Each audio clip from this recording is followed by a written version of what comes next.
Hello. Our story continues in disappointment. In the weeks since Palpatine's death and the destruction of the very important Imperial military structure on Coruscant, the regime tightened its leash. Slipping into the power gap were elite Imperials who put themselves close to the Emperor before his fall.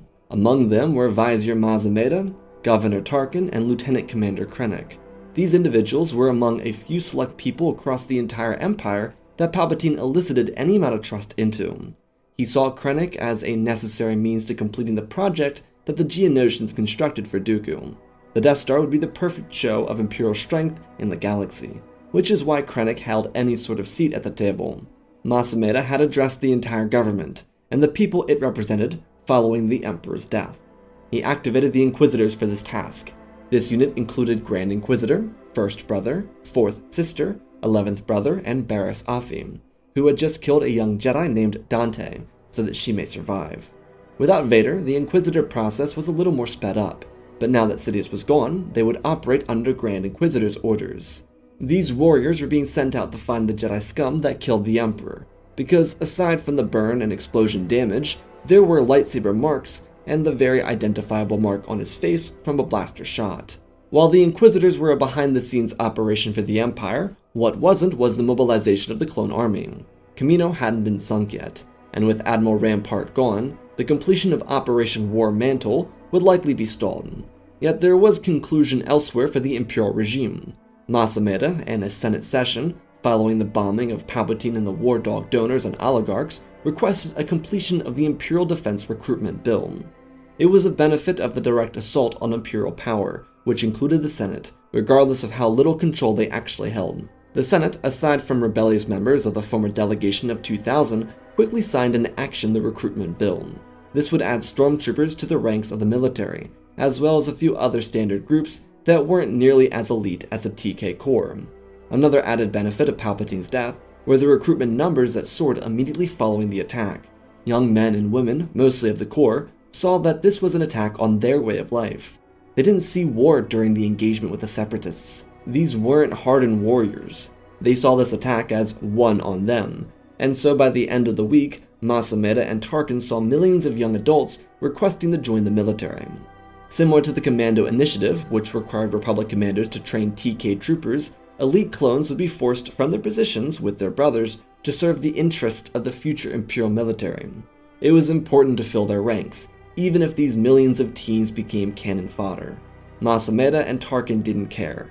Their empire was under threat, and those who swore loyalty to them were first to be expendable, because they were the easiest to manipulate. Outside of Coruscant, at another hidden base of operations on a former Separatist world, were Anakin and Saul. The location was called Desik City, and despite Saul's lament for being around battle droids, Anakin convinced him and the other rebels that traitors to the Empire, despite their varying beliefs, were allies. They could complete their own internal squabbles on the debate stage. Most importantly was their ability to counter the regime militaristically. Saul had to be understanding, which is something he was able to actually do thanks to some coaching from Anakin. At this point, Desik City could be used as an important stronghold for the time being. They knew that because of how the Empire was operating at the current moment, that militaristically, they wouldn't be too focused on the Separatists. If anything, the Imperials believed this assault came from the Corps, because the vessel that the rebels stole came from the Corps before they actually hijacked it. So they had the benefit of the Imperials sparing former Separatist planets from their wrath. This didn't mean martial law wouldn't be in effect, because it had been since the end of the previous war. Anakin and Tawny Amez spoke extensively about connecting the network. Skywalker's plan was to ferry young Jedi from the Purge away from the conflict that was to come, while also uniting other rebel cells across the galaxy. As former general of the 501st, Anakin understood that the most important key to war was unity. The Empire clearly wasn't slowing down, and they couldn't allow that to hurt their morale. Instead, they needed their men and women to know that there were others out there. The benefit of Imperial rule was how open they were with the number of Jedi insurgents that survived the Purge, because they needed to be found and killed. A few of these from the Temple survived, but overall there were just a little more than 100 Jedi in the galaxy. If they could find any number of them, then surely they could unite the rebels and fight against the Empire. Another case in point was that the Imperial troopers wouldn't have the necessary training to compete with the guerrilla tactics that the rebels would utilize during combat. However, it was Tawny who had to inform Anakin that his idealistic approach to revolution was just that. There were people who wanted it, but they only wanted it if it directly affected them. People around the galaxy were starved and the Empire had only just begun. But those with the strongest voices wouldn't act until it was too late, until their own comfort was disrupted. She admitted that his approach was necessary, and that the rebels could implement it, especially for escaping Jedi. But the dream of a rebel movement didn't exist right now. Not enough influential people had been squeezed hard enough to join. This conversation taking place before Senator Rio Chuchi stood up for the clones inside the Senate, or Confederate Senator Avi Singh ran away from Imperial control on Raxus. So there weren't influential people to help them anywhere. They were in this fight alone, and it would remain that way until tyranny pushed people too far. Anakin wasn't fond of this less-than-motivated approach to rebellion, but Tawny Amez saw the signs. She had been in the trenches, trying to unite separatists across the galaxy. The issue is, people within the core watched the former separatists face martial law and they didn't care. These people saw what the Empire was doing and they allowed them to churn their engines. They allowed the Empire to roll out harsher military bills and build structure around a government that needed no conflict.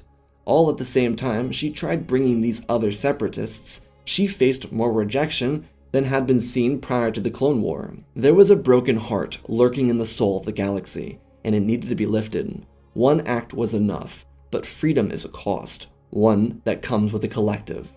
Anakin rejected her stances, believing that hope could ignite the fire, but she, despite being on his side, knew that more needed to come. This left the briefing inside the command room feeling dull. Tawny did say, though, if they wanted to crush the Empire, they needed to do more than just target a couple of aristocrats sitting at a Coruscant penthouse in the senatorial district. Revolting against the structure that just defeated a rebellion needed to come with the common person understanding their fight. She pointed at a galactic map, showing a cluster of systems that surrounded Separatist territory prior to the end of the war. She explained that the former Republic saw these not as rebels, but as terrorists to their way of life. If anything, the Clone War had only elongated the possibility of taking down the regime that wrought the galaxy into corruption.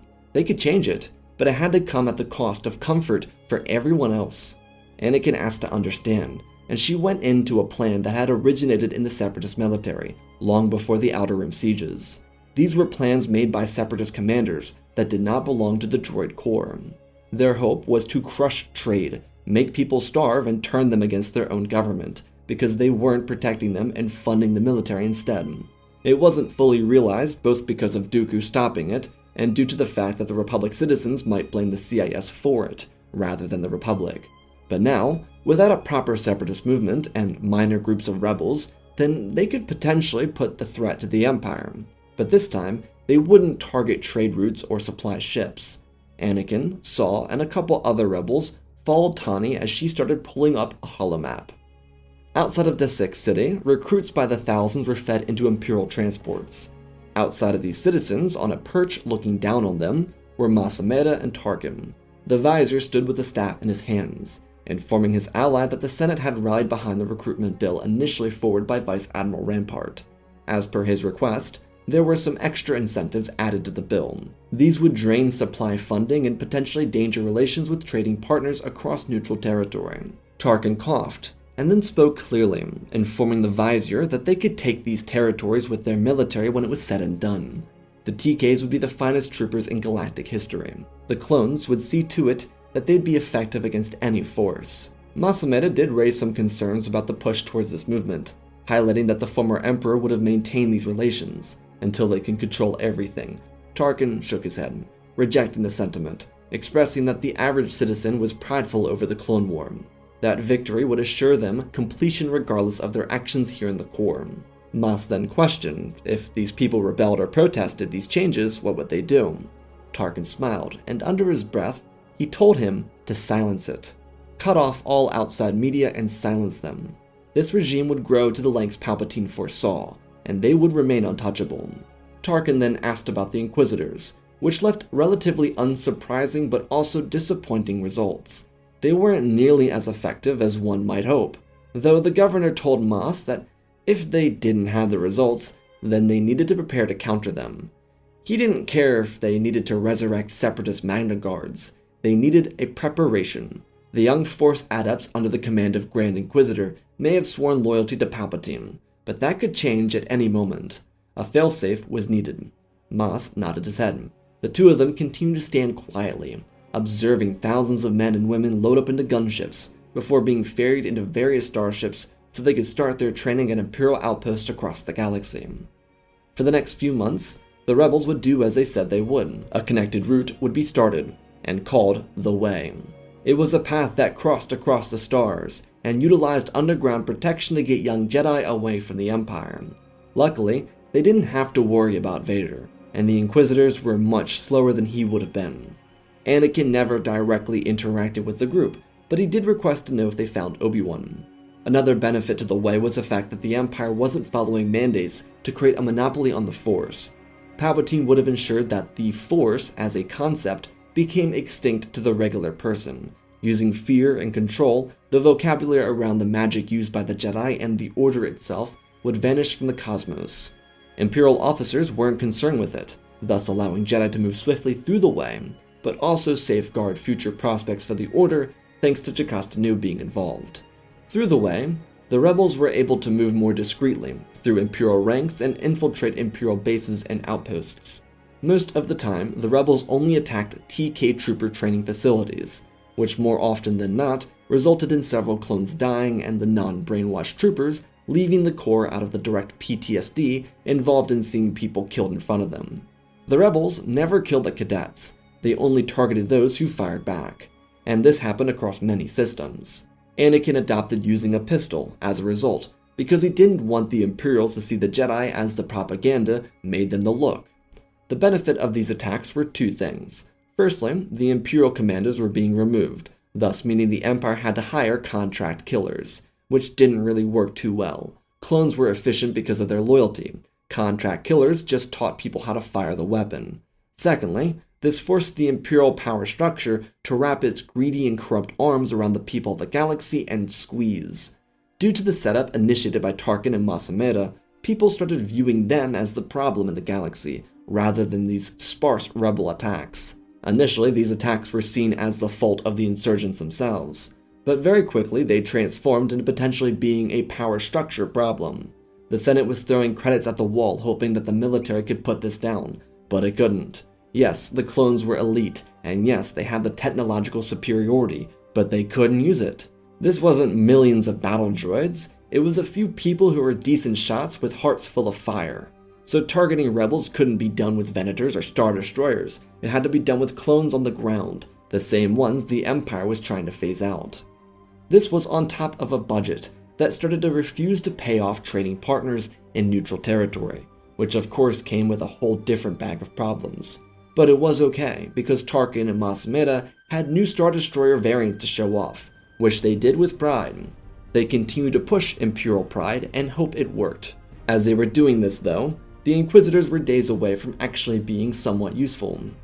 When Grand Inquisitor found the Way, he brought his little warriors down with him. They didn't expect to run face first into Skywalker's lightsaber, but that's what happened. The unit traveled down to Dantooine, where a rebel base was being created. There were only a dozen or so rebels here, and at the helm was Skywalker. He was no longer paraded around with Guerrilla or Amez. This wasn't because he had issues with them, this was because they were needed at different locations. If they could inspire others to join, then they needed to be motivators separated. Anakin was helping a few younglings travel through the makeshift outpost, and they had just left the planet when one of the guards dropped dead. It was a force choke, and Skywalker turned around with an overjoyed grin. Finally, a threat. Killing clones wasn't enjoyable, but these Inquisitors were deserving of what was coming to them. Their sabers all ignited and they rushed Anakin. He told the rebels to take cover and prepare their weapons. They would all challenge him first. Skywalker jogged forward lightly, not touching his saber, and when the first Inquisitor approached him, he grabbed their hand and twisted it, throwing a punch into their throat and spinning away from another in a swing. Anakin batted his hands away, punching and slapping, as he defended himself from the sabers. He grabbed First Brother's weapon and twisted it into the ground, kicking him in the nether region, which didn't really affect Merrick at all.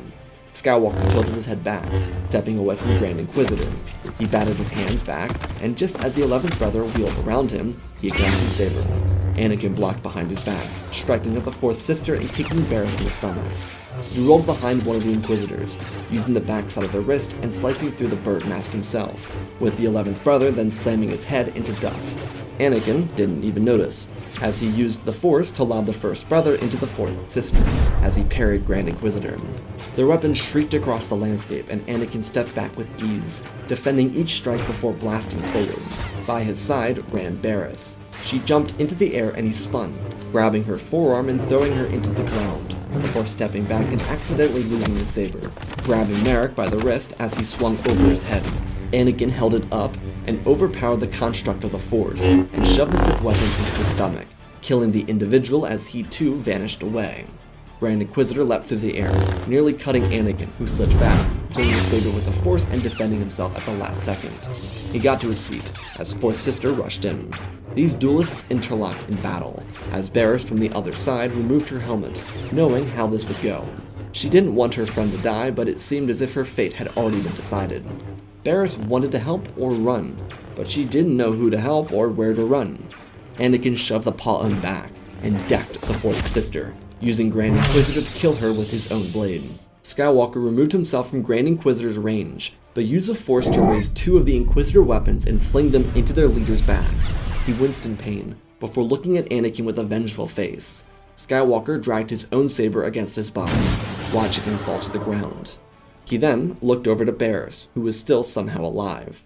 Anakin pointed his saber at her, thinking back to the temple bombing and Ahsoka's departure. For a short moment, he realized that his own fall to darkness started with that moment. She was directly responsible for Ahsoka being betrayed by the High Council. But Anakin thought to himself, change is something all are capable of. She had decided to not fight him, or at least to not continue. Was this bravery, fear, or determination to better herself? Anakin scanned the bodies next to them, and made sure they were all dead. He was a little confused how the bird mask was left without a head, and the other brother vanished into thin air, but whatever. He placed his saber on his belt, knowing that she wouldn't challenge him, and asking what her choice was. Barriss shoved her Inquisitor saber across the ground, sending dirt up into the air. She shook her head, telling Anakin that she didn't want to fight him. She didn't know what she wanted. Anakin placed his weapon on his belt, and walked over to her, helping her off the ground and asking that she take a walk with him. Skywalker had learned from his past, and he was dedicated to bettering himself. A former iteration of himself would have killed her, as he did Dooku, but not today. Despite everything she had done to hurt him, inadvertently, he might add, there was a chance for forgiveness. Sadly, Anakin would learn of her fate, and why she was donned in the Inquisitor uniform. While his fall to darkness was much different than hers, he understood why she did it. They both did it out of some sort of degree based around survival. He did it for Padme's, and Barriss did it for her own. It may have not been the right thing, but in the moment it was the only thing. Afi didn't wish to serve the Imperial regime. She had been with the Inquisitors as they slaughtered local populations for lying about Jedi. Barriss was relieved that she now felt free. She and Anakin were only a year difference in age away from each other, and Barriss told Anakin that she would like the honor of serving with his group of rebels. She explained that Master Luminara had taught her the method of Force Heal, and she could be a guide for those who needed it. Anakin, having learned a little of Force Heal since the Purge, asked if that was safe for her. Barriss didn't care, admitting that it would likely age her significantly, because in the process of healing, she would be giving over a piece of herself, one that could never be regained. But that, in her opinion, wouldn't be enough to make amends for her mistakes.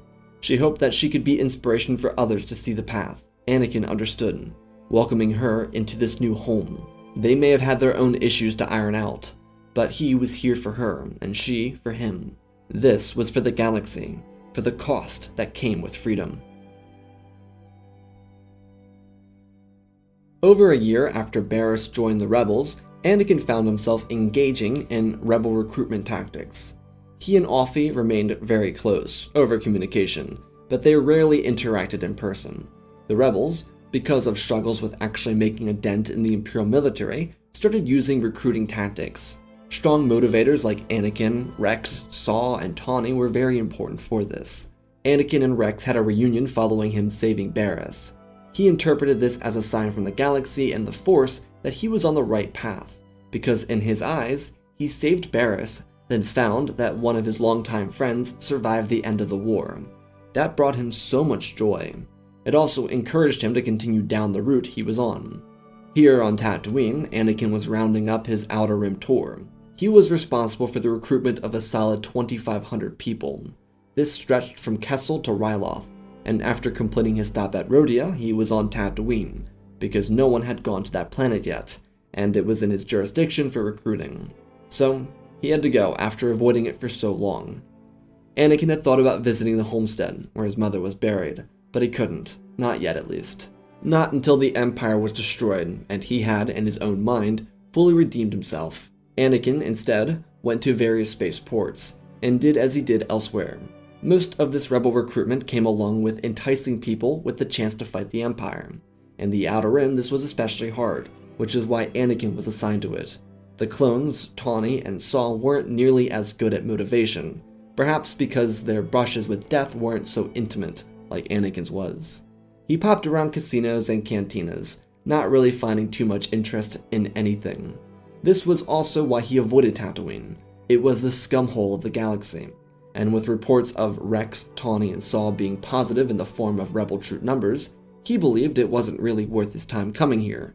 But eventually it was. During his second day on the planet, he would encounter a very frazzled Obi Wan Kenobi, who thought he was hallucinating when he saw Skywalker. Obi Wan had just buried his lightsaber, so he was defenseless. Luckily for him, his former apprentice wasn't trying to kill him this time. Instead of getting into a fight or engagement, they would sit down in a cantina, one that Obi Wan worked at, as a server, and they would talk. Anakin would get to hear Obi Wan's full story, instead of just see it. That was perhaps the most hurt he could ever feel. Because he knew the story, he had seen it with his own eyes, but actually hearing Obi Wan tell him with a broken heart and changing voice hurt him unlike anything else ever had. Their talk would go on for hours, leaving Kenobi to ask about Anakin and how he returned. The story was confusing and hard to hear, but the will of the Force had dictated it as such. And Anakin had actually transformed himself into a better person. He was glowing more than he had before Obi Wan left for Utapau, and thus, the wrinkles and time that Obi Wan had paid on Tatooine had almost been for nothing. He was here, hiding and drowning in sorrow. He was also protecting a child that was not his, and that's why he revealed to Anakin that there was a truth for him to know. He could see it in Anakin's eyes again, because every night Obi-Wan had a nightmare from Mustafar. This was the Anakin Skywalker he knew, trained, and loved. But Kenobi told his former student about the birth of Luke and Leia, and the fact that they were both alive and well. Yet he wasn't sure if either set of interim parents would be interested in giving up their children to him, because of, everything. Anakin struggled with this, because the thought of his children living brought him profound warmth. It meant that he and Padme hadn't died for nothing, and that she had the chance to see them before leaving the galaxy. Anakin wished to see them for himself, but Kenobi couldn't promise anything. He'd reveal that Luke was with Owen and Beru, as Leia grew up on Alderaan with Breya and Bail. However, while Anakin faced that, Ben Kenobi took some coordinates from Anakin. The burden of watching over the twins was passed on. After several hours of talking, Obi-Wan knew that his student had returned from darkness. And with the Sith, aside from Maul, officially dead, there was little concern. Plus, even in Kenobi's mind, Maul wasn't a real Sith, just a figment of their religion existing as an offshoot. So while Anakin went to meet his son and try and convince the Lars to let him raise his own boy, Obi-Wan took a transport with a couple other rebel recruits to Desik City, which still hadn't been hit by Imperial authority. Things for the regime were in a much worse state than they were a year before. Where they filled their ranks with millions of new troops, they also filled their lines with inadequacies. The Stormtrooper TK program was a complete failure, and with Tipoca City now sitting at the bottom of the Kaminoan Sea, thanks to shots called by Dr. Hemlock, the Imperial machine slammed to a halt. Some switches were made. The Senate had more members of the former delegation of 2000 flung from their positions, as Imperial officers played politics inside the Senate. These war dogs were used to fill the Imperial arsenal, with a larger budget in a year than the Grand Army the Republic saw in 3 years of conflict. With this change came Dr. Hemlock's change of role, as his work for Operation Necromancer transformed into Operation Vindy Night. named after former Separatist scientist Nuva Vendi. Hemlock's new position within the Imperial regime revolved around building weapons that could be used against people and populations. Most of this was chemical warfare, less of those mistakes Hemlock had at the other Imperial outposts with man-eating plants and whatnot. Tarkin pushed more money towards the Imperial Navy, which was able to update itself with almost a completely new Star Destroyer Navy. But that was the issue. It didn't remotely change anything at all. Yeah, they were cool, but what would it do? Sidious would have made counters to make everything work, but not these Imperial officers. They actively shot themselves in the feet, and it was shown here with the movements in the last year. The Stormtroopers were really good at keeping rebels at bay, because there were so many of them, but no amount of propaganda could replace what civilians saw. Due to the fast rate of replacements needed for the old clone army, the contract killers were forced to train people to shoot and push them out. So true loyalty to the Empire itself pretty much died when actual combat happened. Many instances, not all, but many, saw stormtroopers fight off rebels and then run when the skirmish got too intense. This was aided by some Jedi interference. Among the Jedi to return to combat were Kirik Infilla, Eth Koth, Coleman Kaj, and Luminar Unduli, who escaped following the destruction of the Inquisitors. And the truth is, when the Jedi mixed with guerrilla fighters, it was a recipe for disaster for the Stormtroopers, though the Jedi did avoid interacting with Imperials stationed near towns and cities, just to keep the fear of the Jedi as low as they could. The worst part is, these people weren't stupid, but Imperial tech was innovating, and not informing troopers how to operate it, so accidents got very common, ones that would cause complete destruction, explosions, and tons of death. Because the reality of the Imperial Army was that most of these TKs were civilians in body armor. That's really it. Some people were too fragile, too incompetent, or just overall unprepared. The original groups of TK troopers were actual threats, but everyone else that followed wasn't sure what to do.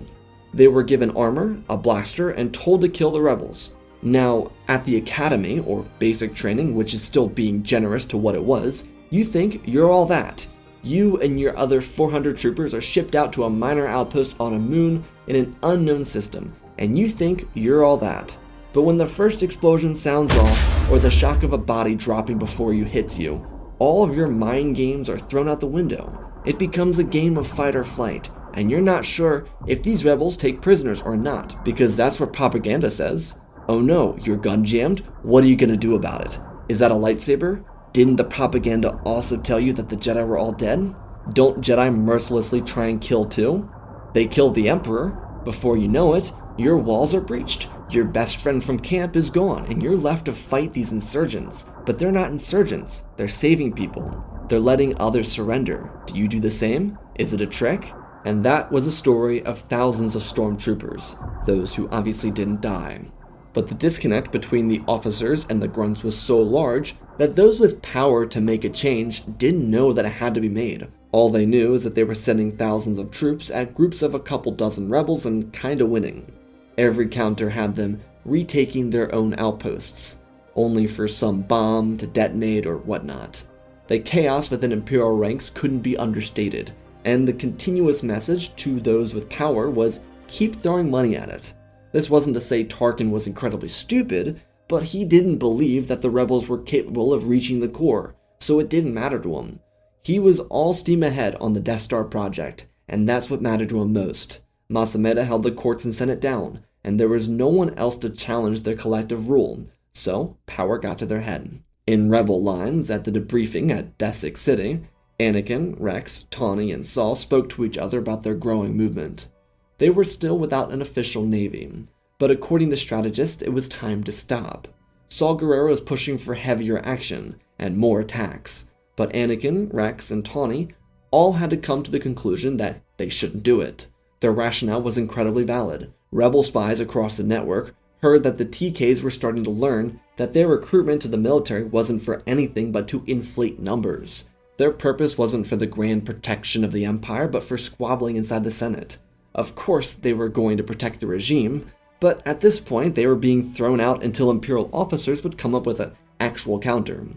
See, with a number of Jedi raids on Imperial personnel-only outposts and Rebel raids near towns and cities, the TKs were starting to see that their purpose was temporary.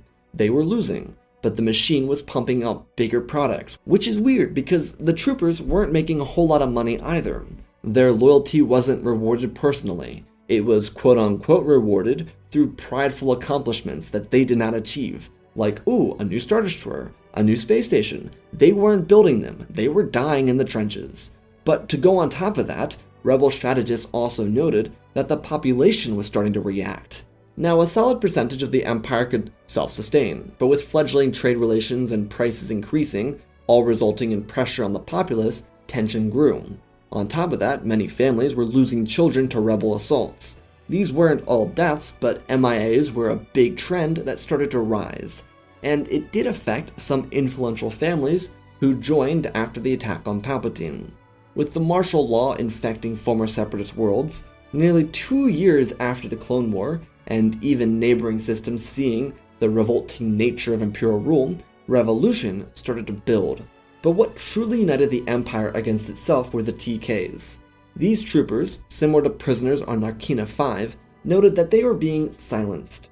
Troopers were being killed by Hemlock experiments to keep things quiet. Everything they were being told wasn't the truth. Every one battle was actually a base wiped off the map, and more people slaughtered by the machine itself. Because rebels left them alive, Imperials killed them. But no matter how many bandages the regime put onto their bleeding wounds, eventually news would trickle through, and it would be devastating. To add to that, finally, the rebels couldn't attack because at this crucial juncture, they needed the Empire to be made out to be the bad guy.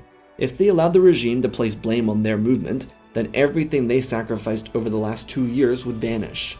Saw Gerrera challenged this, believing that they needed to use this moment of weakness to strike them down, to make them pay again.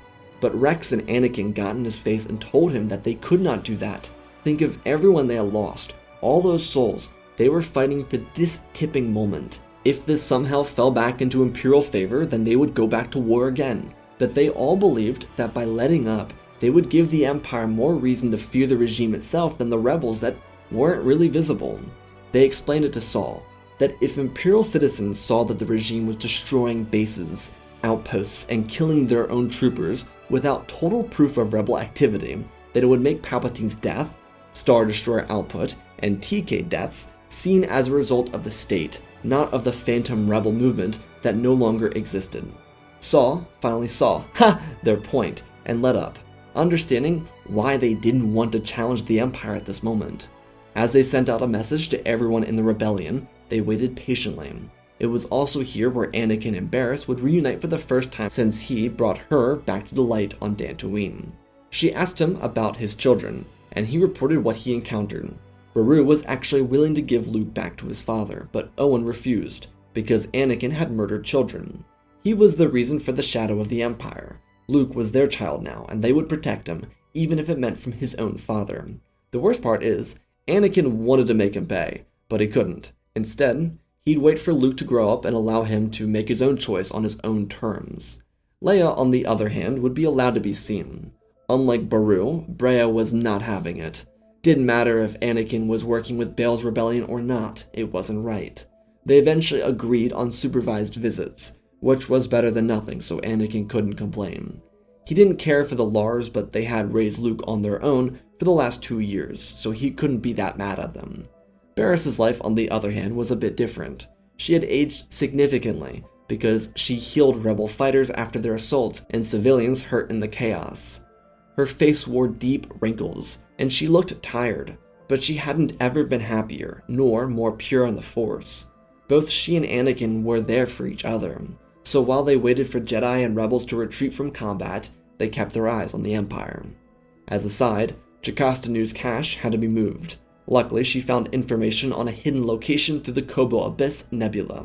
The surviving order of about 74 Jedi that were known about stayed hidden on the paradisiacal planet of Tanalorr. There'd be a whole thing with Dag and Gera, but Master Kirak and Phila dealt with that before any of the younglings or Padawans found home there. In weeks, the Imperial military would collapse in on itself. All those people trained to shoot a blaster used their blasters, just on the wrong people. Contract killers and Imperial commandos were the first to go. This collapse was imminent, and sure, it was anticlimactic, because the conflict didn't end with an awesome battle. But Palpatine was entirely crucial to Imperial success. The reality that the Imperial regime lasted this long was impressive at that. They never should have made it this far without their Emperor. But with a couple whistleblowers reporting on elite stormtroopers killing untrained TKs and clones being executed, the TK and clone rebellion ripped through the last shred of hope for Imperial power. Families were struggling across the stars, aside from most in the core, and this resulted in such a heavy pushback that the Imperial Senate was ransacked. Many senators would die, but those who fought against the regime inside the Senate would be spared. Masameda, Tarkin, and a number of other Imperial officers would face the guillotine in front of the masses, and it would be celebrated. The cheers would echo around the galaxy as former separatist senators and representatives rose from the shadows to try and influence any sense into Imperial politics. Neutral systems seized control over trade, and as the galactic market started to plummet, it was saved by people who actually cared about their fellow people. The rebels weren't really involved from here on out. They just slowly returned to their own lives, acting as if they hadn't slaughtered stormtroopers. The Jedi remained in hiding, and the smoke of war slowly faded away as the people watched what would happen. Tawny was one of many rebel leaders who made a push for galactic power, and she would make a name for herself within the Senate as a surprising face, but one of many new ones. Those who were left behind, like Avi Singh, Bail Organa, Mon Mothma, and Tierna Palmo, would also return to their Senate chambers and attempt to bring the people back together.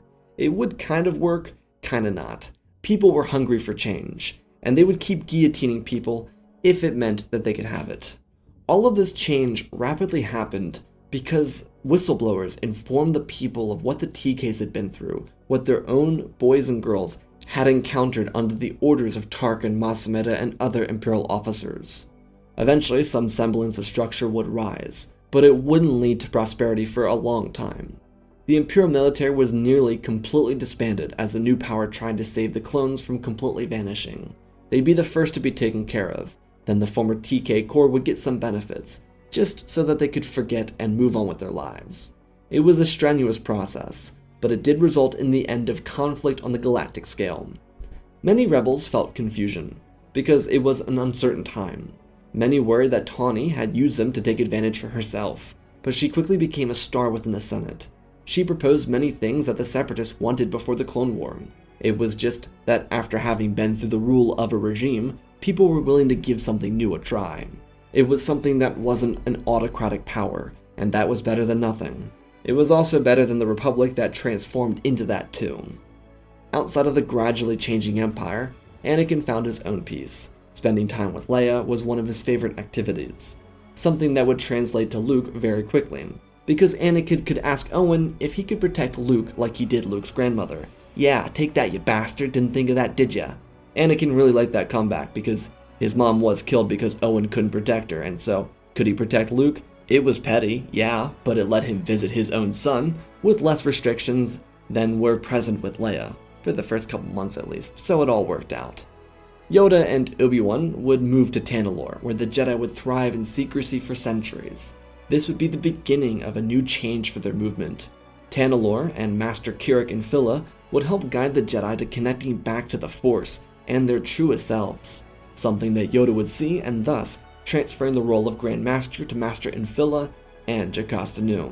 They were deserving, not he, and he knew that now.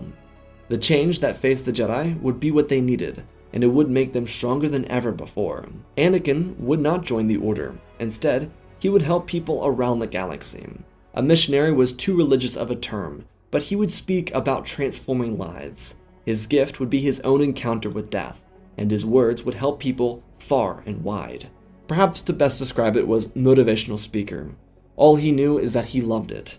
Anakin, Ahsoka, and Rex got to reunite, and even Ahsoka and Barriss would have their own reunion, something that would really be quite beautiful in the end.